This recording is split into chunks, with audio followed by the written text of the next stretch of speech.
Hello guys, welcome back to my new blog. আজকে আমরা গেছিলাম বীরভূম ইন্ডোর স্টেডিয়ামে। আমরা রেফারি এক্সাম দিয়েছিলাম, তাই আমাদেরকে আবার আজকে ডাকা হয়েছিল। তো এখানে রেজিস্ট্রেশন করে নিয়েছি, তারপরে আমাদের মেন ইভেন্ট শুরু হয়ে গেছিলো। যারা রেফারি পরীক্ষা এখানে দিয়েছিলেন, যারা উত্তীর্ণ হয়েছেন, তাদেরকে আজকে শংসাপত্র এবং জেলার যে রেফারি জার্সি সেটাই সংস্থা থেকে প্রদান করা হবে। যখন আমাদের 3 দিনের সেমিনারটা হলো, সেমিনারটার পরে আমাদের সাথে স্যাররা যোগাযোগ করেছিলেন যে আমাদের এখানে প্র্যাকটিস করতে পারি। তো অনেক অনেক থ্যাংক ইউ আপনাদের যে আমাদের কাছে এনকারেজ করার জন্য। আমরা যাতে মাঠে গিয়ে ঠিকঠাক ডিসিশন নিতে পারি বা তাদেরকে সম্পূর্ণভাবে শেষ করতে পারি, সেই দিকে ওনারা দেখেছেন, ওনাদের মূল্যবান সময়টা আমাদেরকে দিয়েছেন, আমাদের প্র্যাকটিসের উপর দিয়েছেন। এই জন্য অনেক অনেক ধন্যবাদ। ধন্যবাদ। তারপর চলে এসছে সেই মোমেন্ট, যেটা বলে প্রকাশ করা যাবে না, এতটাই একটা খুশির ব্যাপার।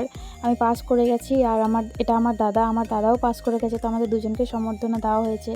আমরা প্রচণ্ড খুশি। এটা আমার জন্য